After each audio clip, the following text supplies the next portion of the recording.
یہ جو فیصلہ آج آیا ہے یہ آنکھیں کھول دینے کے لیے کافی ہونا چاہیے ان لوگوں کے لیے جو اس جیسے شخص کو جو ہے وہ صادق اور امین کہتے رہے، اور صادق اور امین کا بھی ٹیگ جو ہے وہ کس طرح جھوٹ کے ذریعے فیک ڈاکومنٹس پہ جو بنی گالہ کی زمین ہے اس میں صادق اور امین جو ہے وہ اس کو ڈکلیئر کیا گیا، اور اتنے ہوش ربا انکشافات ہیں اس فیصلے کے ذریعے جو ہم تک پہنچے ہیں کہ پہلے جو اپنے آپ کو بہت ایلیویٹ کیا گیا یہ کہہ کے کہ جی میں تو توشہ خانہ کے رولز بدل رہا ہوں اور اب تو 50% سے جو ہے وہ پیمنٹ کرنی ہوگی توشہ خانہ کا کوئی گفٹ رکھنے کے لیے، اور عالم یہ ہے کہ اس کو انڈر انوائسنگ کی گئی، اس کی قیمت کم کی گئی اور 7 کروڑ روپے کے سیٹ کی قیمت 58 لاکھ روپے لگائی گئی۔ بددیانتی اور اس سے بڑی 2 نمبری جو ہے وہ ہو نہیں سکتی، لیکن جن کو زکوٰۃ اور خیرات کھانے کی پرانی عادت پڑی ہوئی ہو ان کے لیے توشہ خانہ تو کوئی چیز ہی نہیں ہے۔ اگر کسی کو جو چیریٹی کے پیسے جو ہے وہ انویسٹ کر کے آف شور کمپنیاں بنا سکتا تھا، جو فورن فنڈنگ کر کے پارٹی چلا سکتا تھا، اس نے اقتدار میں آ کر ہیروں کا کاروباری تو کرنا تھا۔ اور وہ آپ کو آڈیو بھی یاد ہوگی بشرا بی بی کی، جس میں وہ کہہ رہی تھی کہ جو وہاں سے توشہ خانہ سے چیزیں آئی ہیں اس کا ریکارڈ نہیں رکھتے باہر، اس کو جو ہے خاموشی سے اندر آنے دیتے ہیں، اور ہم پہ ٹرسٹ کر کے جو ہے وہ پی ایم آفس کے سٹاف نے یہ سارا سامان اندر پہنچایا ہے۔ یہ تو مطلب دیکھیے سیاسی لوگوں کے اوپر خاص طور پہ یہ شخص اور اس کی پارٹی چور ڈاکو کہہ کر جو ہے وہ میری لیڈرشپ کے اوپر الزامات لگاتی رہی، اور وہ الزامات لگاتی رہی جو آج تک کبھی ثابت نہیں ہوئے۔ اگر بیٹے سے خیالی تنخواہ لینے کے اوپر جو ہے میاں نواز شریف صاحب کو جو ہے وہ میڈیا ٹرائل بھی بھگتنا پڑا، ان کو جو یہ کرتا رہا خود ان کے ساتھ ساری زندگی، ان کو ایک چور ڈاکو کا اس نے لیبل دینے کی کوشش کی۔ آج اللہ پاک کا یہ انصاف ہے کہ ان کے اوپر تو کچھ ثابت نہیں ہوا تھا، خیالی تنخواہ جو ہے وہ نکالنی پڑی تھی۔ اس شخص کو تو مطلب اس کے اوپر بلیٹنٹلی اس کے اوپر جو جھوٹ بولنے کا، چھپانے کا، چوری کرنے کا جو الزام ہے وہ ثابت ہوتا ہے، اور میں سمجھتی ہوں کہ یہ آج سیاست کے لیے ایک اچھا دن ہونا چاہیے کہ پاکستان کی سیاست کے اندر مزید اس قسم کے اٹھائی گیر اور جو چور ہیں ان کی کوئی گنجائش نہیں ہے۔ پاکستان کی عوام جو ہے ان کو ریلیف دینا سیاست کا مقصد ہونا چاہیے، ہیرے اکٹھے کرنا سیاست کا مقصد نہیں ہونا چاہیے۔ اچھا عظمہ صاحبہ، آپ سمجھتی ہیں کہ کیا یہ فیصلہ جو ہے مستقبل کے جو توشہ خانہ کے کیسز ہوں گے ان کے لیے، یا جو ماضی میں جو اس طرح کے مسائل ہوتے رہے ہیں ان کے لیے ایک بائنڈنگ پریسیڈنٹ بن سکتا ہے؟ یہ بن گیا ہے جی، جب فیصلہ آ جاتا ہے تو وہ پریسیڈنٹ بن جاتا ہے، اور یہ فیصلہ آ چکا ہے۔ دیکھیے آپ کو یاد ہوگا کہ جب توشہ خانہ کا یہ کچھ ڈیٹیل سامنے آنی شروع ہوئی تھی تو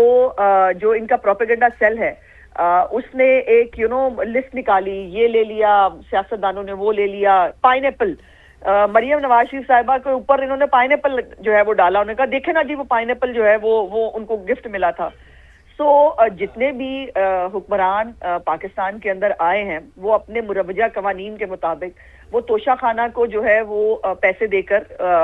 وہ اپنے گفٹس رکھ سکتے تھے۔ اس نے آ کر نعرہ یہ لگایا کہ جی میں تو یہ بڑھا رہا ہوں اور 50% جو ہے وہ پیسے دینے پڑیں گے، لیکن ساتھ میں جو 2 نمبری دماغ میں تھی وہ یہ تھی کہ میں جو ہے اس کی انڈر انوائسنگ کروں گا، اور اس کے بعد جو ہے وہ میں یہ آرام سے لے جاؤں گا اور پھر بیچ بھی دوں گا۔ وہ آپ کو خانہ کعبہ کی گھڑی بھی یاد ہونی چاہیے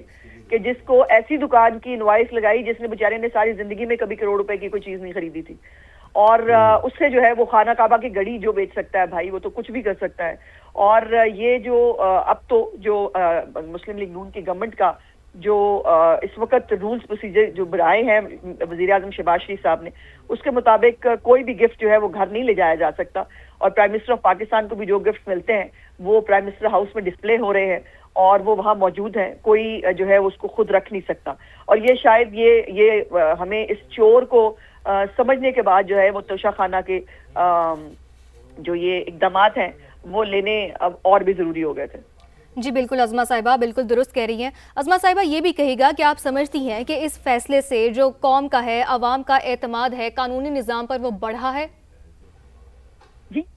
یہ قانون کی نظر میں سب برابر ہیں، یہ جو ہے یہ صرف کہا نہیں جانا چاہیے، اس کو نظر آنا چاہیے۔ اگر ایک اس وقت اڈیالہ کے اندر جو کوئی چور چھوٹا موٹا جس نے کوئی بکری چوری کی ہوگی، جس نے جو ہے وہ کوئی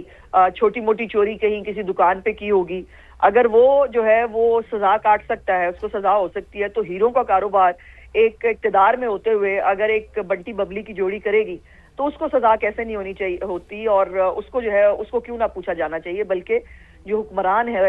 اور جو حکمران ہوتے ہیں وہ تو سب سے زیادہ جواب دہ ہوتے ہیں، وہ اللہ پاک کے سامنے بھی جواب دہ ہوتے ہیں اور عوام کے سامنے جواب ہوتے ہیں، آپ کے میڈیا کے سامنے جواب دہ ہوتے ہیں اور قانون کے سامنے بھی جواب دہ ہوتے ہیں۔ لیکن ان کو شاید جو پروجیکٹ فیض حمید تھا اس میں ان کو شاید غلط فہمی تھی، جو ان کا وہ تھا ہمارے 20 سال کا پروگرام ہے، اور ان کا خیال یہ تھا کہ 20 سال جو ہے وہ ہم یہ تمام اٹھائی گیری کرتے رہیں گے اور یہ چوریاں ڈکیتیاں جو ہیں وہ اب وہ بشرا بی بی صاحبہ 5 کیرٹ سے کم کا ہیرا پسند نہیں کرتی تھی، یہ ہمیں ان کی اپنی سہیلی نے بتایا تھا کہ جو ہے وہ 5 کیرٹ سے کم ہیرا وہ پسند نہیں کرتی۔ ایک طرف وہ دیندار تھی بہت، ان کو دنیا سے کوئی لینا دینا نہیں تھا، لگاؤ نہیں تھا، دوسری طرف عالم یہ تھا کہ 5 کیرٹ سے کم کا موصوفہ ہیرا نہیں پہنتی تھی۔ تو یہ جو ایک منافقت، یہ جو ایک 2 نمبری اور دوسروں پہ الزامات لگا کر جو لوگ آگے بڑھنے کی کوشش کرتے ہیں ان کا انجام یہی ہوتا ہے۔ اچھا عظمہ صاحبہ یہ کہیے گا کیا اس فیصلے نے دیگر حکمرانوں اور طاقتور حلقوں کے لیے ایک واضح پیغام نہیں دیا کہ غلط کام کا انجام لازمی سزا ہے؟ دیکھیے پہلے بھی غلط کام کا انجام جو ہے وہ جی عظمہ صاحبہ۔ وزیر اطلاعات پنجاب عظمہ بخاری صاحب ہمارے ساتھ موجود تھیں، اور اڈیالہ جیل راولپنڈی توشہ خانہ 2 کیس کا فیصلہ سنا دیا گیا ہے۔ بانی P T I Bushra be be کو مجموعی طور پر 17 سال قید کی سزا ہو